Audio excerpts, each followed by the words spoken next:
those who feel that everybody could, if pressured enough, become and have a psychotic episode like this. And there are others who feel that only those who have a tendency to easy disorganization of the brain by their metabolism, that only they can get the psychotic trips. Because certainly when we analyze the underlying strife or conflicts that go on in a schizophrenic when they have recovered enough, that we find not too different a set of circumstances than what we find in the neurotic.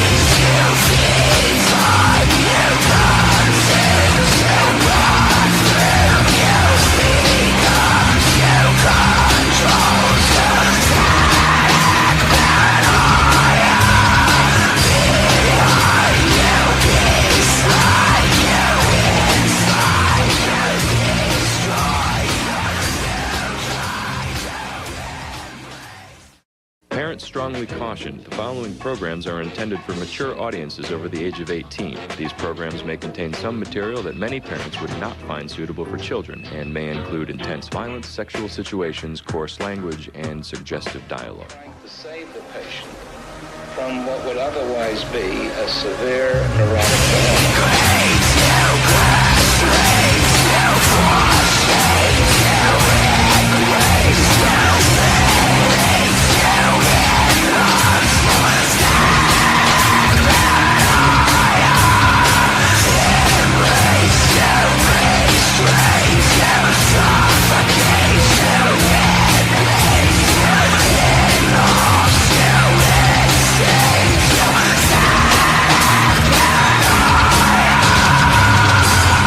The patient that you saw me walking with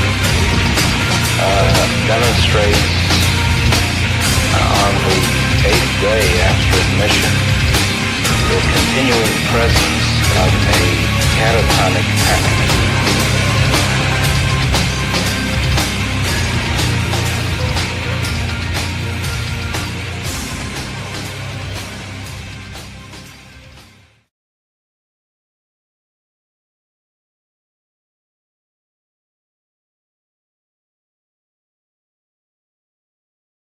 All right, happy Friday night. Of course, we have one of our favorite bands in the world.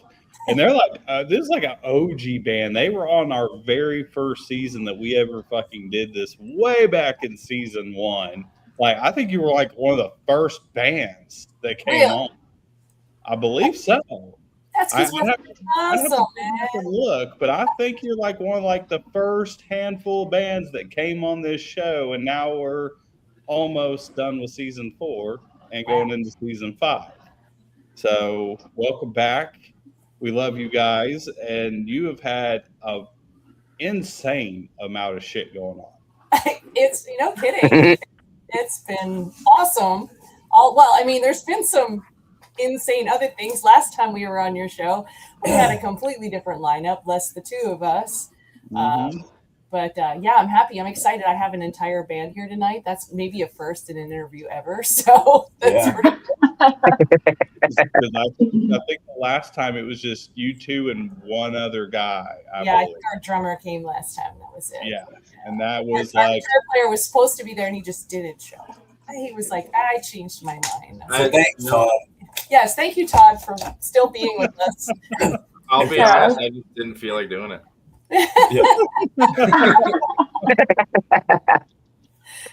So we've had a total lineup change. We've had no offense, you're not anymore, but we had a revolving door of guitar players, so you're not allowed to ever leave. So we finally have this like perfect lineup, and things are taking off. I don't even know where you want me to start. There's a lot. Let's start with Wacken. Yeah. let's go right in. That's a good spot. So, like, I don't know, it was like 3 months ago, maybe 4 months ago. I got an email from somebody, I'm signed up on some newsletter, and I got an email that said that they had opened the applications for the Wacken Metal Battle. And we knew a couple of bands that were in it last year, and I was like, hell, why not? I'm going to sign us up, right? So I did. I really thought, nothing was going to come of it. And I went to band practice like the next day. I was like, hey, guess what, everybody? we're going to go to Vakken because I signed us up for this battle. And, we kind of laughed about it. And then all of a sudden, like a month and a half ago, I get this message on Instagram from the promoter of the East Coast Baltimore battle. And he's like, "Are you guys interested?" And I'm like, hell yeah. I actually thought I was getting punked. I'm like, this is probably a scam. It's probably not who's real. And I'm like, I'm checking it all out. I'm like, oh my God, this is legit, like for real. So yeah, we were really caught off guard. But wow, yeah, I'm very excited. So we are in the preliminaries. There are 3 different competitions in Baltimore. There's 3 in Atlanta. There's like, I think some maybe in New York. I'm not 100% on that. There's a couple different locations for the East Coast. Florida or something, you said? No, they were going to the Atlanta. Tampa's one too. Eventually it'll go to Florida, I think, as a secondary round. But anyway, so I think they take the top 2 bands from each battle in Baltimore, and then we all go to duke it out, the top 3 then in March, I believe. Yeah. So we're February 28th is ours. We're competing against 5 other bands. And if we win that, then we get to go again in March to Baltimore. And then if we win that, then we get to go to New York City. And then if we win that, we get to go to San Diego. And then if we win that, we go to Germany. So it's pretty exciting. I got my passport. I feel like a big girl now. I seen your picture today on Facebook. I was like, oh, look at her. She's already getting her shit together. All right. Yeah. It's like, I'm proud of that girl. She already ready.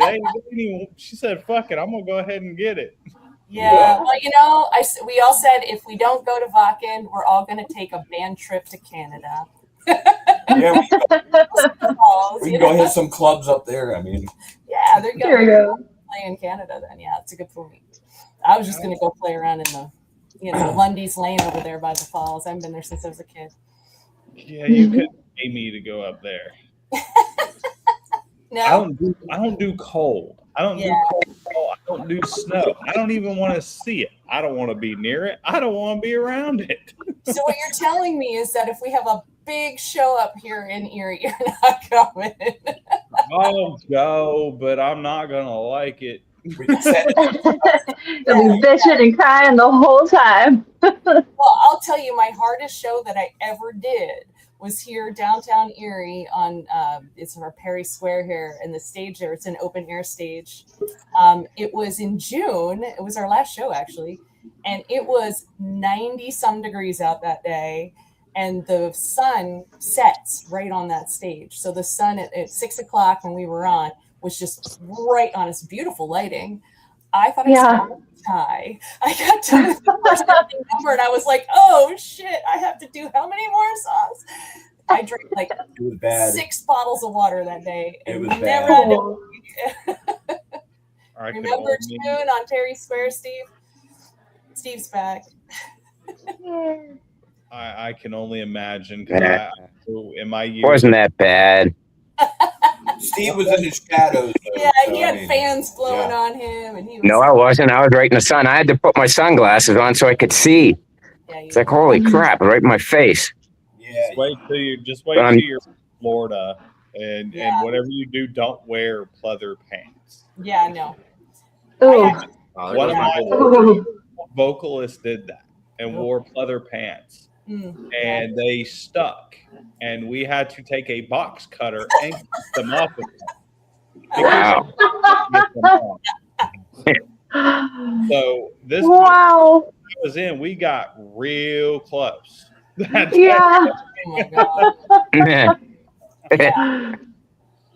Lucky we didn't have any knife wounds that day. That would have been awkward. No, well, it was bad because we had to have one guy kind of stabilizer. One guy get his fingers down the pants and pull the pants out while I was like cutting every little inch. He'd have to slide his hands down a little bit more and pull it out a little bit more and cut just a little bit more. And do that all the way down. And she was kind of an Amazon woman. She was like 6'2". Oh, geez. A lot of pants. A whole lot of leg. Yeah. All the way. Get her out of them things. I try to wear shorts on the hot days, but it's still hot. Yeah. God, that's just god awful. All right, Meg, you're up. All right. What is the hardest part about being in a band? I'm gonna let somebody else answer that first. Move back out. Todd, what's the hardest part about being in a band? Put him on the hot seat. You know, when I was a teenager and I was just, we were all just fooling around in garages and basements playing music, not, playing out or anything. And one thing that I think it was a singer at the time said, and it kind of stuck with me, it was being in a band is like having 4 girlfriends. Yeah. I've seen that in the past for sure. Mm. I've ever had girlfriends, but I've had friends that are girls, but I've had boyfriends, and yeah, I can relate to that statement as well. A lot of commitment. Yeah. I think it's that way no matter like what portion of music you're in, whether you're a promoter or manager or member of a band, you're just in music in general. It's kind of that way. Like if you're involved with a bunch of bands, it is. It's like you get a honey to-do list every single day. Mm-hmm. Terrible. Well, we're at work. We need you to do A through Z today for us. I'm sure these guys are going, oh shit, she's texting us again. I'm like, guess what? So No. Yeah. Liar. I'm like, Todd, are you okay? I haven't heard from you in 10 minutes. Man, please. I'm still alive, don't worry. All right. What else is hard about being in a band other than just the commitment? For me, it's finding the time because I work so many hours a week. I try to get stuff done on the weekends. The only day I can practice is Sundays. Yeah. So they're working with me, so it's working out so far. We're all we have full-time jobs. I think I hate my job than anybody right now. I can't. I'd rather be playing music, and I can't. That's the hardest part for me. I got to go do all this other shit instead of playing music. Right. For now. Yeah. For now. Right. If I have my way about it, your asses will be on tour by next year. If I have my way about it. That's fine with me. So Scott. All right, yeah, Scott. It's me. That's the hardest part about being in the band. It's me. Yeah. Oh, he has to deal with her. She's like an Energizer bunny, man. She's day and night with this band, and it's like trying to keep up and stay up to point with her. It's like, Yeah, you're not. Smile and nod. yeah, like all the posts and stuff. It's like, did you share that post? I'm like, oh, Yeah, totally. Sure, I did. right now. Well, I don't see it. Well, it's there now. Yeah, Oh, weird. It glitched. I don't know why it didn't show. yeah, just Hi, popped up. Wow. Thanks for tuning in, Craig. Yeah, so for me, do you ever try to herd cats? Cats? Yeah, no. The hardest for Every me- day at work. Yeah, right. It's a balance issue for me. That's the hardest part, trying to find the balance and day job aside, finding the balance between the business end of this and the music end of this. Like, you get overwhelmed sometimes. So that for me is the hardest part. Trying to balance everything. Fair enough. Okay. Enough. All right, CB. And dealing with the bass player. Hey, we're not that bad. He gets fired all the time. I rehire him all the time. So he's all right. He gets fired weekly, pretty much. I rehire him all the time. Us bass players ain't Thank that you, buddy. bad. Yeah, no problem. Steve's got my back. Yeah, I That's know. right. Sometimes Hey, Todd, if she tries to fire you, don't worry about it. I'll rehire you back. Forget about it. that's not going to happen, Todd. Just so you know. I mean, I'm texting everyone like, Todd, how you feeling? The rest of the band forgets about us bass players half the time I anyway. know. I live with the bass player, okay?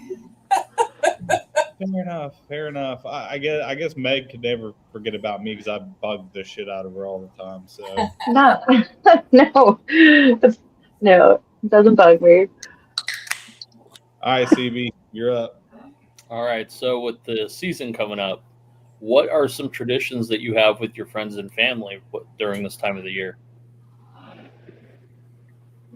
Anybody else can go. Well, the last 5 years we've done Christmas Eve with Amy's mom and stepdad. Yeah. And then I wake up, we do our little shindig here, and then I go see my kids and grandkids for the day. Okay. Fair enough.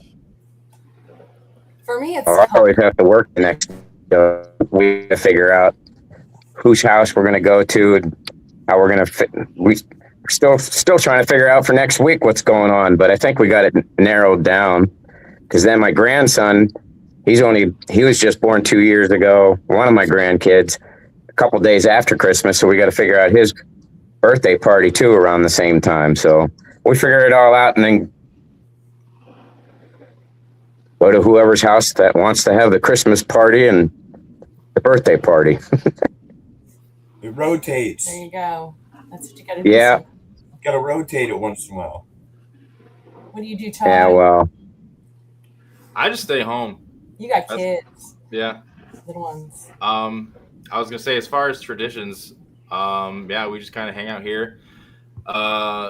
When we put the tree up this year, it's my son's thing is he likes to put the star on top of the tree, and when he was little, he was easy to just pick him up by the waist and hold him up there. Now he just turned 8 2 weeks ago, and we were putting the tree up, and I went to throw him up over my head so he can sit on my shoulders, and I almost threw his head through the ceiling. oops. Try to explain that. I thought you were one, going to too. say you almost threw your back out or something. Yeah. No, that'll come eventually. That's but- all you need. Try to explain that injury to the children and youth services Yeah. that come to your door. Yeah, Yeah. yeah. Throw my kid around. I threw my kid through the ceiling. It was Yeah. an accident. We were just wrestling. Yeah. I think at that point I'd be like, all right, little bro, it's time for you to learn. Go grab you a ladder. Yeah. I went there. hmm Yep. So have fun with it. So for me, it's complicated. My son and I came from a pretty crappy situation prior to meeting Scott here. So That'd get we're worse. not like real holiday people, but we do go to my mom's, and that's a good time. Christmas Eve. She is, like I mentioned on Facebook, if you've read any of my stuff, she's the cookie queen. And so there's like 5 million different kinds of cookies and so much food that you could never, 1,000 people could be there and eat. And we just have a lot of fun. So it's just sort of a really laid back but fun evening. So we usually go over like late afternoon and hang out till pretty late. So that's a good time. Good. Fantastic. So I don't think I got to ask this of you guys whenever I first interviewed you. God, like it feels like it's been years ago. But each one of you, if you could spend 24 hours with any music icon, dead or alive, and learn everything they know about the music industry, who would you spend that day with? I'm going to say the same thing I always say, Pat Benatar.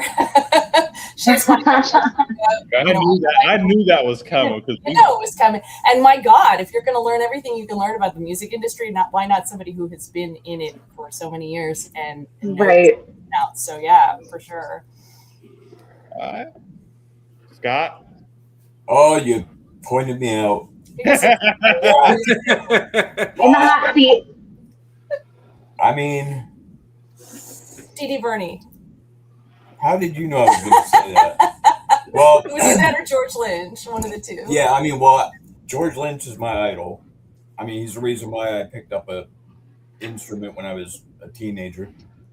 But when I switched from guitar over to bass, I started listening to Testament, Exodus, Overkill, and Dee Verney from Overkill has got the coolest bass tone I've ever heard.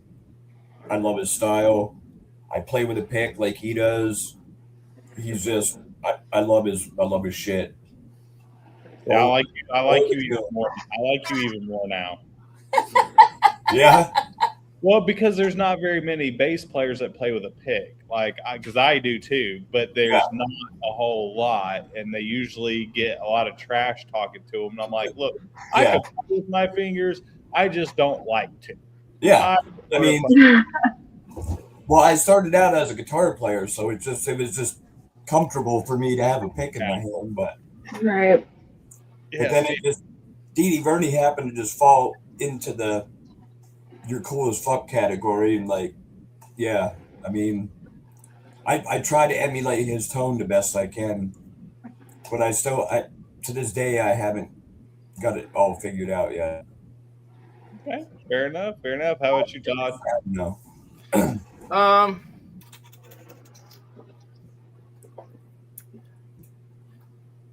I would say if I could spend time with anybody in the music industry, I don't know. I have a lot of appreciation for bands that will produce, promote, record all their own shit on their own. I think that's pretty cool. I've always kind of wanted to get into that, not having Dream. I think Dream Theater did it for a while. But yeah, they do it now. And bands like Periphery, they record all their own stuff. So yeah, I think that'd be kind of cool, just to get in their atmosphere and kind of pick up what they know, stuff like that. No one specifically, just kind of that. Fair enough. All right, how about you, Steve? I never thought of it. Probably Tommy Aldridge. He's been around for so long. I met him when he came to Erie, the drum pick at World of Music. Coolest guy you ever know. Ask him anything, he'd tell you about it. I've watched him for years. I've watched a lot of drummers, but I've watched him for years. I would probably go with Tommy Aldridge. He's been through a lot, so I'm pretty sure he knows his shit. Fair enough. All right, Meg, you're up, girl. What is one lesson that you've had to unlearn in order to grow as a musician? That's a new one. Oh. A bad habit or a chip on your shoulder? What's kind of something that you've had to kind of talk to yourself about? So for me, it's kind of the opposite. I fronted bands for years in the Philadelphia region, but I never wrote the music. I actually I would write the lyrics and the vocal lines, but other than that, I wasn't really having any part to play in the actual music part of it, and I never felt confident to bring anything I wrote to the table because I thought, oh, this is just this is lame piano music or whatever, and I was writing, but I wasn't presenting it. And so this was something I had to unlearn the fear of myself out there, because when I put this band together originally, it started out just the two of us, and I just had everything on MIDI. And of course, it didn't sound the same. It still had the foundations, but that's really scary when you go in front of a band now and say, here's what I just wrote. Is it terrible? That is I'm getting used to it. I'm like, listen, it down, who cares? But we'll just throw it out the window or we'll change it or whatever. But yeah, it was a vulnerability thing that I had never done before. So yeah, I totally feel that, because I write the lyrics and the melodies and stuff for our band, and it's always nerve-wracking to present what I've come up with, and I'm like, here you go. You can see her every time she sends it to me. She's like, here's the rough cut, and I'm like, all right, I'm gonna play it right now, and you can see her face just kind of wince. Yeah, I know that. Well, it's a rough mix and it's not done yet, and I gotta change this. All these justifications, pile them on. I'm like, okay, so hear me out. This is not heavy yet, but we're gonna make it heavy. Yeah. Fair enough. All right. What about you guys? Well, I have no clue. It is perfect. I don't know. I kind of did, kind of like with Amy, when I was in a band with my brother-in-law called Endeavor.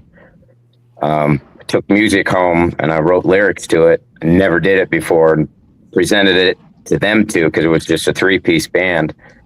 And the guitar player was like, how do you even put lyrics to the music? I'm like, I don't know, I just do it. I just write it down, start doing it. I said, I don't even know how you write the song on guitar. So kind of in the same boat, and it worked out really good. Then my brother-in-law kind of polished up the lyrics here and there, and it worked. So it was the first time I ever did that. Nice. So. I would say a lesson that I've had to, a bad habit that I had to unlearn was when you're in the songwriting process and you don't know when to quit, kind of. Right. Yeah, like you're constantly changing and going back and redoing things. You got to know when to, this one's done, move on. Right. I think I've said it at practice one time. I kind of live by now.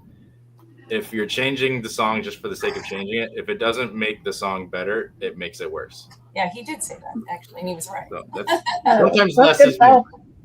That's good stuff, because your critique is a real thing. You really, you can't trust your ears after a certain point. Yeah, exactly. And you just you're just nitpicking and finding things wrong or finding things to improve, and it's just not doing you any good. So sometimes you need to learn to know when to move on. And gotta know when to hold them. Know when to hold 'em.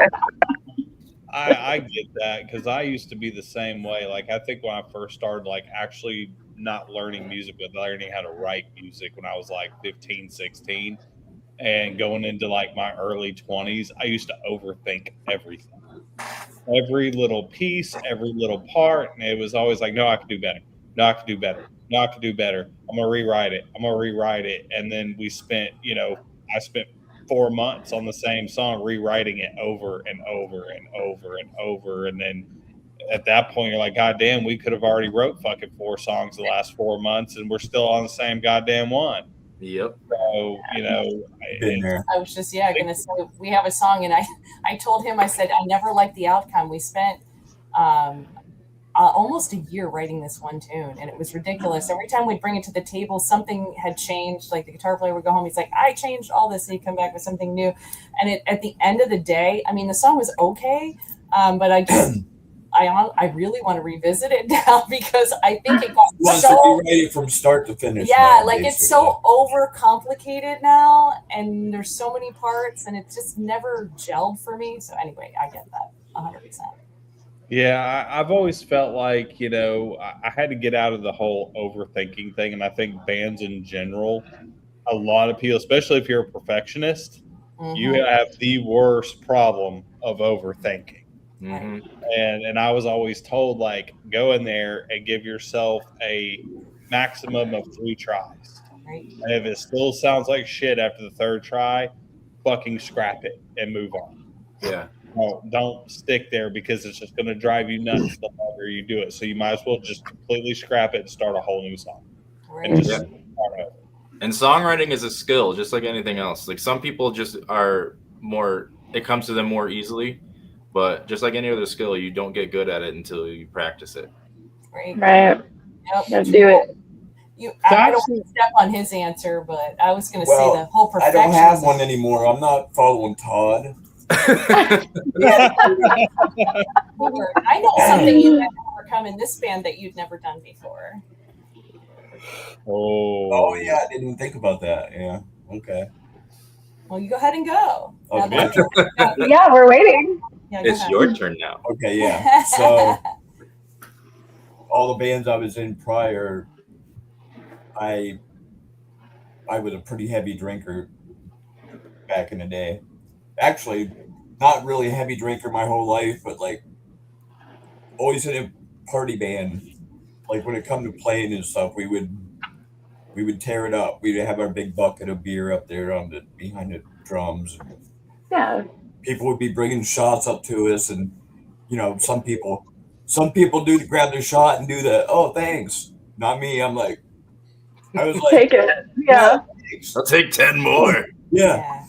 But I don't know. I quit drinking a couple years ago, so when we started Eden on Fire, it was no drinking, no drugs, like during shows and pretty much practices. I mean, I started out coming with a couple beers here and there at a couple practices, but I saw her stone face over in the corner, and I was like, all right, yeah. She gave me a look. It was easier to just not bring it to practice than deal with. So yeah. We won't get into the whole whys of you. So I had to overcome a little stage fright, little nervousness, because I would always have my beer muscles going. Right. And all my other shows that I played over the years. So. But your beer muscles weren't one beer; they were a few. So, well, yeah. They were more than to play well. I mean, enough for the whole band. He probably thought he sounded great. I'm just going to say that. Ouch. No, I can straight up tell you that there was times where I did not sound great. Yeah. At all. Yeah. I mean. Yeah. So, luckily, everybody was just more drunk than I was, so everybody was having a good time. Like. Yeah. Still. No one really noticed. Yeah. I don't have issues with alcohol, but I learned back during the pandemic that if I have one glass of wine, suddenly my hand-eye coordination is not so good on the keys. And yes, I'm drinking club sodas and stuff before a show, because the one thing that I am not as secure in is playing and singing at the same time, especially some of the intricate stuff that I wrote, which is so stupid of me. For me, I can handle like a drink or two before the show, but I can't smoke marijuana before the show. It messes with my ears somehow. But I do like to imbibe a little bit whenever I'm doing like the pre-writing for a song, but for some reason it messes with my ears or something, and I know I'm not performing as well when I'm high versus just a drink. Right. I'm not even going to make it to the stage. You'll find me curled up in the back somewhere, asleep on like somebody's damn fucking stage crate or some shit, or a merch box of T-shirts. I'll be buried up underneath it, asleep on myself. I'd probably be in the corner, paranoid, going, "Oh my god, something's not right." It would be that too. That's why I don't smoke marijuana, because it's just all bad for me. Like I'm a big advocate of it, but not for me, because we don't get along. Yeah, I'm right there with you. It doesn't bother me, but yeah, for me to do it, it's another story. The last time I did, I think I remember we thought that somebody was trying to spy on us because we had a wrong number call us. So we're like, oh my god. Oh my god. They know. It was like, oh man, they know we're high. Yeah, they know it's my mom. She's gonna know. Yeah. I never got paranoid from it. Oh my god. I was either sleeping, eating, or laughing my ass off. all three, like one after the other. Yeah. Oh, the rotation. I was sleeping or crying. One of the two. So we lost Steve again, but I was going to comment. We were talking about things that you had to unlearn. I have a second one, because Jags mentioned that the whole perfectionism thing, not perfectionist about everybody else, but about myself. And like, I used to be like, oh my gosh, if like one little thing was off, I hit a wrong note, whatever, like, oh my God, it was terrible. Right. You have to unlearn that, because live performances are never perfect. And so like, I had a really good friend of mine. Says who? Yeah. Okay. Whatever. He doesn't make a lot of mistakes, but he lets us know that a little more than he needs to. I really don't. He's gotta play it off like he did it on purpose. Yeah, but he doesn't. Yeah, I mean, he like doesn't make. I make a lot of mistakes, but yeah, you have to learn to go with the flow. Like, your show can still be awesome even if things are kind of off. I mean, We had one exception one night. We had somebody who had a little too much to drink, and it was pretty bad. And we were all kind of like the whole night. But for the most part, you're going to have mistakes, and that doesn't mean your show sucked. So I had to learn. My band director, I had a band director, and he was a jerk. He was so hard, such a hard ass, and I hate it because he was full of wisdom, but he was such an asshole. But one of the things that he taught us, and because we won like all kinds of stuff, one of the things that he taught us was whenever you make a mistake, it's all about the recovery. It's not about the mistake. It's all about how you recover. They're probably not even going to notice that you made the mistake unless they like studied the music. It's all you keep rolling with it. Yeah. And sure enough, that's what it is. It's all about the recovery. Make a mistake. Oh, like if I make a mistake, yeah. Everybody has to have better poker faces, you know. Yeah, right. Yeah. Like, Yeah, we had one of our old guitar players used to have the worst poker face. Every time he made a mistake, he'd go, "Oh," and then he would laugh. I'm like, "Don't do that on stage." Stop. Yeah, actually, bringing that up, I had a director who was a choral director who said, "If you're going to make a mistake, make a glorious mistake." And that's yeah, I've heard that one too. like falling off stage. Yeah, like falling off Oh, stage. yeah. I guess. Yeah. To ever. I've done that a lot.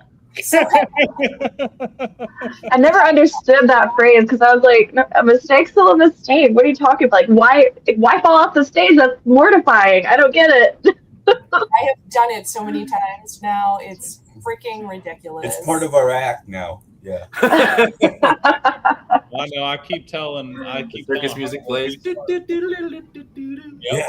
I keep telling her when we play, don't be surprised whenever I eat shit because it's gonna happen. And it's Oh man. a lot. That's because we're daredevils. Yeah. I have I don't know. a It's one little of those bit of things. I see. I'm blind as hell without my glasses. I am blind as a fucking bat. But I don't like to play with my glasses because I don't like to see the crowd. So I take my glasses off. And you, man.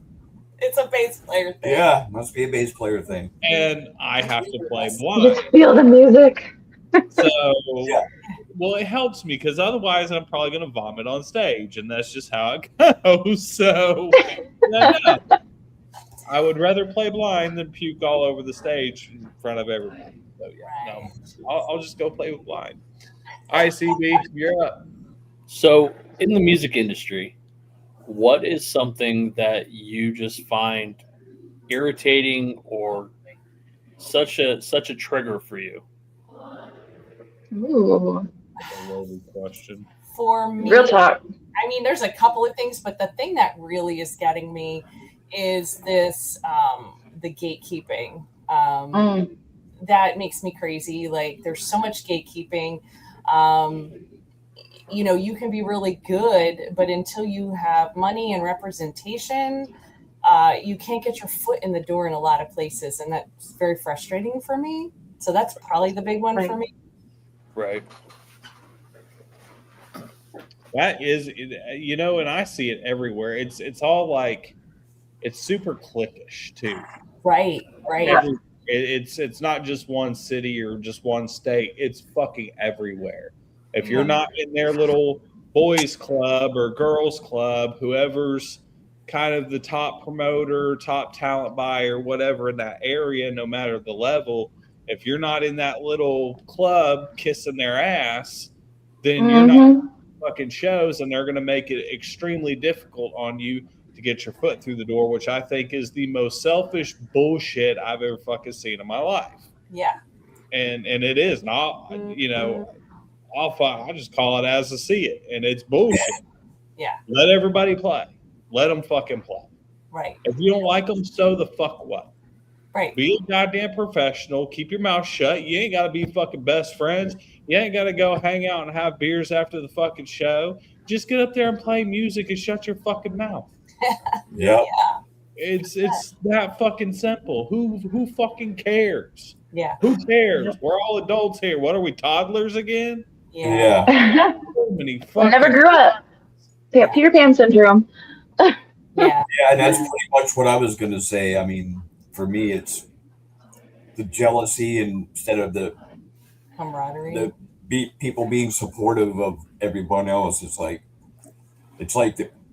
yeah, I support this band, but not this band because this person is better than me, or this person's doing better than me, or this person doesn't do what I tell them to do. Or yeah, it's just everybody. Oh, It's just like Dustin said, it's all too clicky, man. It's like politics. Yeah. yeah, There's a lot of a lot that. of politics. Yeah, leave the politics out of music. Yeah. Yeah. Yeah. Fucking Even the music crazy. politics, leave those out too. Just Yeah, I was goddamn. really shocked actually when I got back into this because I had been out in the Philadelphia market, and Philadelphia is huge, so nobody knows anybody. I mean, you do meet some people, but for the most part, you go play a show, it's a 10-band show or something, you don't probably even know any of the other 9 bands. So like to me, starting over again in a smaller market was interesting because it's very cliquey and gatekeeping, and I came into it thinking, wow, this is awesome, there's so many women who are excelling now, and yeah, it's just not quite like that camaraderie I'd hoped it would be, but No, it fuck is. no. And see, that's the thing, is it's the smaller towns that are the worst. Yeah. Those are the absolute worst. The big towns, like you said, there's so fucking many people in those big cities like Atlanta, Jacksonville, Tampa, all those hot markets. There's probably fucking 200 goddamn promoters trying to fucking book shows, and it's easy to get on them. But when you're in a smaller market, that's the most difficult. To be Yeah. honest. I mean, that's just like, fucking Savannah, Georgia. Unless you're in the fucking boys club down in Savannah, you can't even fucking get in. They don't give a shit who you are. Right. Unless you can prove that you can fucking sell out a 500 capacity fucking place, they don't want anything to fucking do with you. So they just keep booking the same damn bands over and over and over, and it's just oversaturated, and you wonder why you can't get anybody to come to your shows because you keep playing the same goddamn 5 bands every fucking weekend. Right. Yeah. Yep. Doesn't do you no good. All right, somebody else go. Todd, I kind of already went. I would say one for me is the fact that being in a band almost you net almost no money from it, Not that you should be doing it for the money, but the fact that like you record music and you put it on Spotify or whatever, and it gets you like a fraction of a penny per listen or something. Right. Like even some of the bigger bands these days, everybody has like a side gig as in addition to being in their band. Like you or something, like they have a YouTube channel, or like they promote their own line of guitar straps or whatever. You almost have to be like an entrepreneur as well as a musician. You do. Yeah, you can't just do the music. Yeah. Why the hell do you think I manage bands? Yeah. That's exactly why. Yeah, like t-shirt salespeople too, like the money's in the merch. And again, it's another catch-22 because if you can't get the gigs, you can't sell the merch. So it's this whole lot. The odds are really stacked against you to excel in this industry. And he's right. Like we pay to play a lot. I mean, I'm not saying we don't go into a venue and pay them to let us play there, but we're spending money on gas, and we're spending money on food, and we're spending money on, travel sometimes overnight, and we're not making that back. So it's a lot. Yeah, you're a glorified t-shirt salesman that you're fucking competing for a spot at the goddamn swap market to sell your fucking t-shirts, and the music sells the t-shirts. Right? Yeah. Seriously, it really is that. It's like you're paying a goddamn booth fee at a fucking con. Yeah. Just to sell your shit. So Yeah. you're gonna pay $1,000 for a fucking booth fee. Well, now you gotta sell at least 20 shirts just to come even on that, and hope that you sell more just to make a fucking profit. And I was just there to play. Yeah. It's crazy. Yeah, it's true. It's ridiculous at what the industry has become, and You know, I tell people all the time, I'm like, the internet is a great thing. Like, I love the internet. I love because we're able to do this because of the internet.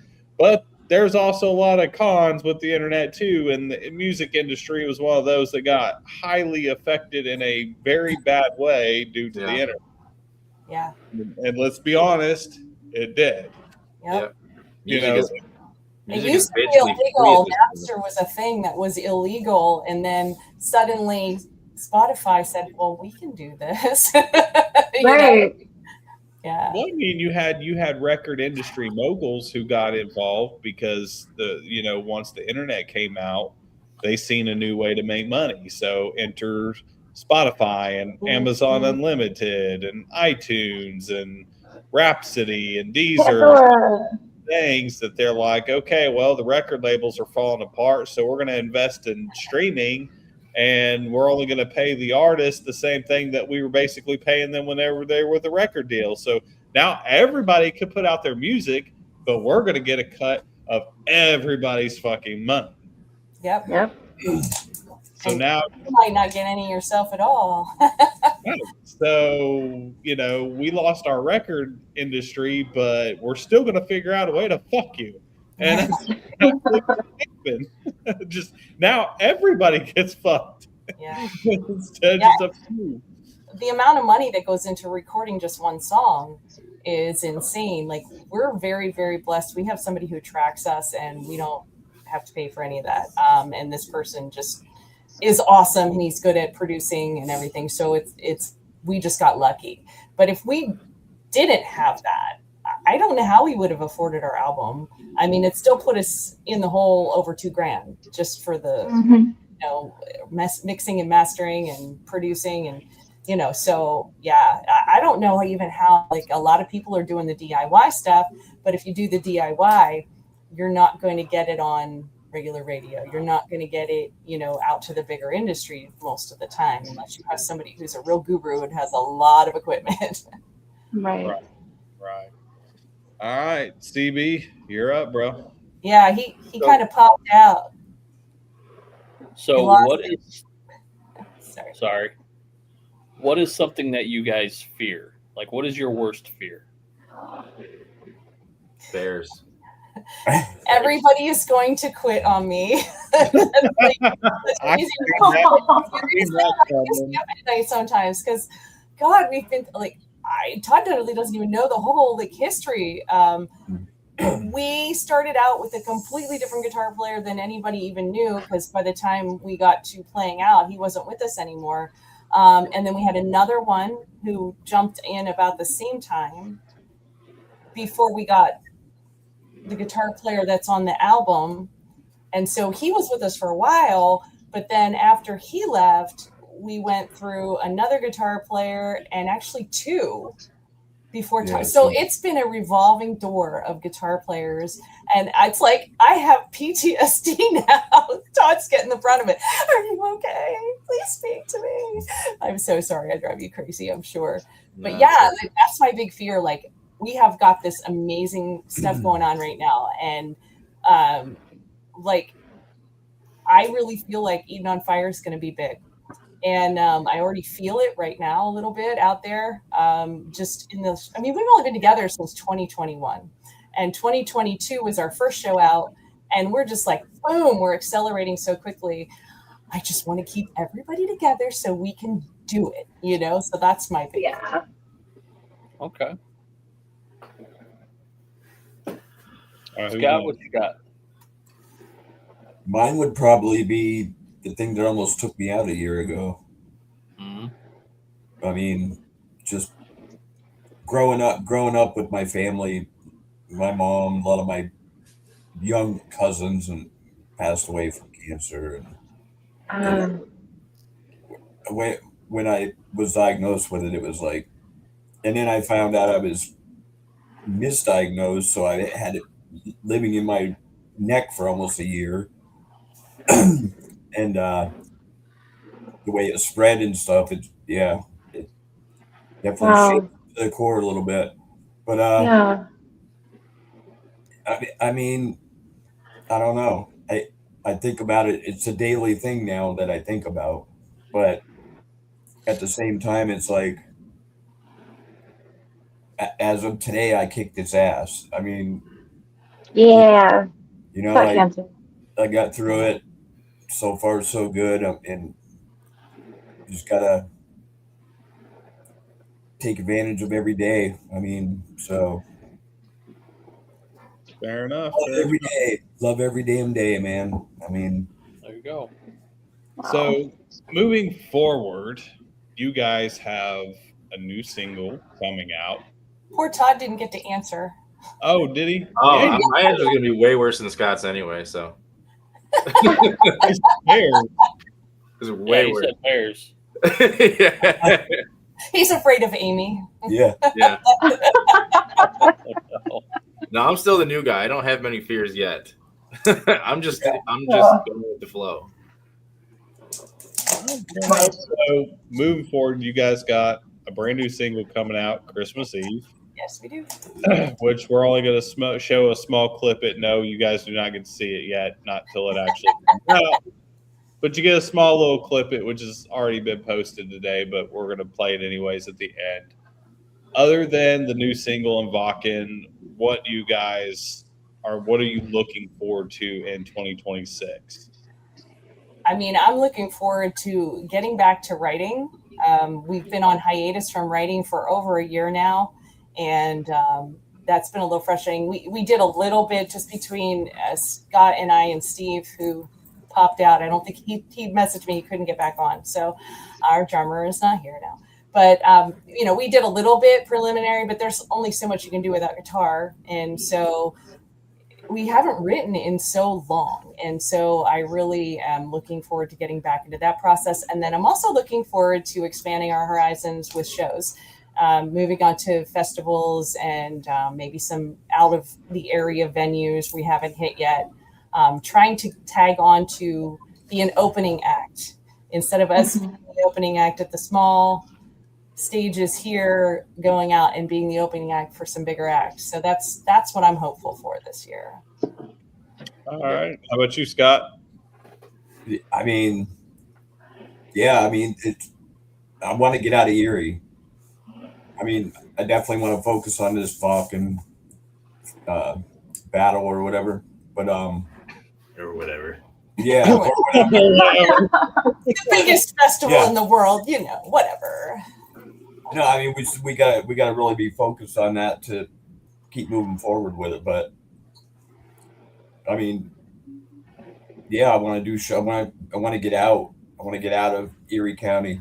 I want to venture out, do some long weekends, maybe even at some point a week or two, like East Coast thing or something, somewhere, do some little touring or something. But that would be fun. That definitely get some more music going. We got Todd's kick-ass tone now, and he's got some good ideas. So looking forward to That's humble. looking forward to writing some new music with him. So Yeah. yeah. Yeah, that's what I was gonna say too. I'm looking forward to writing music. I've always loved writing music. I prefer that to just playing shows, honestly. But like I said, I'm still new to the band, so I showed up for an audition, and then Amy told me, well, after they decided that I was going to be part of the band, they were like, all right, we got a show in Germany, you're going to need a passport. And I'm just like, what? Yeah, so I was like, dude, I'm just doing this for fun. Reality. You didn't know that you're going to be touring at some point. Yeah, I was like, I'm gonna have to get some vacation time going. Yeah, We'll figure well, it I out. do too, Yeah, Todd. So I everybody's- mean, But yeah, I am excited. It's definitely going to be interesting. I'm excited to see how it goes. Yeah. All right, fair We're enough. gonna be rock stars. All right, Meg, you're up. Or did Meg free? Oh no, you Oh no, I'm still here. you are really good at just staying super still. And I'm just like, I'm very zen. I just get very, very relaxed. All right, I want to know what the weirdest fan interaction y'all have had so far is. Oh, let me think about that. Whether that's live, whether that's online. I just want to know. Oh, I just want to hear some tea. Some weird fan interactions. Let me think about that. I don't know if I've had anything really crazy weird. We had something that was really kind of amazing, which blew our minds. We did a mini tour to Virginia. We did 2 years in a row, but the last time we did it a couple years ago, we went down to Winchester and we played the Blue Fox Billiards down there, and then we went to York, Pennsylvania, and did a show there at a venue. And at both of those venues was this guy who was also a fan of some of the other bands we were playing with, and he had never heard us before. He was from the Harrisburg area in Pennsylvania, which, if you don't know Pennsylvania, it's huge. So we're about 5.5 hours from Harrisburg. And so, you know, he came out and told us how much of a big fan he was of ours now and everything. We're like, thank you, really appreciate you. And then one day we had a show here locally in Erie at a small little dive bar, and in walks this guy from Harrisburg. He came all the way from Harrisburg to see us. So that was boom, mind blown. Yeah. And then he did it again when we played another time in Erie. He came up again. So it was like, wow, you know, that was mind blowing. Hey, That is awesome. you never know. Like, if somebody really likes your band that much, I mean, I know myself, I've traveled some huge distances to go see, you know, bands play. Like, I know for one damn fact that when Strange Like Me plays their first show, I'm going all the way out to fucking Arizona or Colorado, whichever one it is, to go see, because I done promised Kelly that I would be there for their first show. So I'm fucking going come hell or high water. And I'm going to have to fly. Well, I don't want to fly, but I ain't going to have a choice. Yeah. One of my older bands, we had a pretty dedicated fan that came to all the shows, no matter where it was. And we were just like, why do you like us so much? What's wrong with you? Amongst the rest of us in the band, we're like, what is wrong with that guy? Don't like us so much. Yeah. What the hell is your problem? No, you can't buy our t-shirts. Hilarious. But yeah, I mean, and he actually turned out to be, well, he was a good guy, but he actually became one of a good friend of the band, and you know, he's coming with us wherever we went, and so it was pretty cool. But yeah, it was like, what are you doing? It's a hobby. It's kind of like that moment when you realize, like, hey, we are actually good. Apparently, people like us. You know, like, wow, we just started amusing ourselves anymore. Yeah. Like me, you really like me. Yeah, right? Seriously. Yeah, there's like, you know, I think there's like a moment where you don't know. You just like, okay, are people coming to see us because there's nothing better to do? You know, it's the one place that doesn't have a cover charge tonight. But then eventually you're like, wow, you're seeing the same people. I think for me, the big moment that I have recognition of that was watching somebody mouth my lyrics back to me as I was singing. And I was like, holy crap, somebody knows the words to my song. How the hell did that happen? You know, and you're like, well, wait a minute, that's what I'm supposed to be doing, right? Exactly. That was supposed to be. All right, CB, you get the last question before we head out of here. Let's get a good fun question. So, does pineapple belong on pizza? Oh, dear God. Go ahead. Yep, it does. Thank you, Scott. Hell yeah. Yes. Hell yeah. Amy? We got a half and half pizza the other day, and I was like, you can put it on half the pizza, so no. And then I took a wrong piece because it was buried under the cheese, and I was like, no! What? See, it doesn't. I love pineapple. It doesn't have to have ham. It can be pepperoni, sausage, ham. It doesn't matter. This was pepperoni and mushrooms with pineapple, and it was like, no. I love it. Well, I can't say that I go that far. If it's pepperoni, I like pepperoni, mushrooms, and black olives. Oh yeah, that's right up my That's one of my favorites. The other one I like is the pineapple, the Canadian bacon, and jalapenos. Oh, I don't know. Yeah, I never threw the jalapenos. That's up. good. Oh, it's amazing. Yeah, Oh, try that. Yeah. All right, that's one of my favorites. pineapple on your pizza, Todd. Oh yeah, I've always liked it. I don't know. Oh, yeah. A little while, half and half here, so we'll get a half pizza. Yeah. a little while ago, it was probably about a month ago. My son just out of nowhere brings it up. He's like, "Dad, can we try pineapple on pizza?" And I was like, "Yes." And, I ordered one for us, and he likes anything that I like, and he ate this pizza, and I was like, "So what did you think?" He's like, "I liked it, but I don't want to eat it again." Aw. Heartbreak. I was like, pathetic. Bell.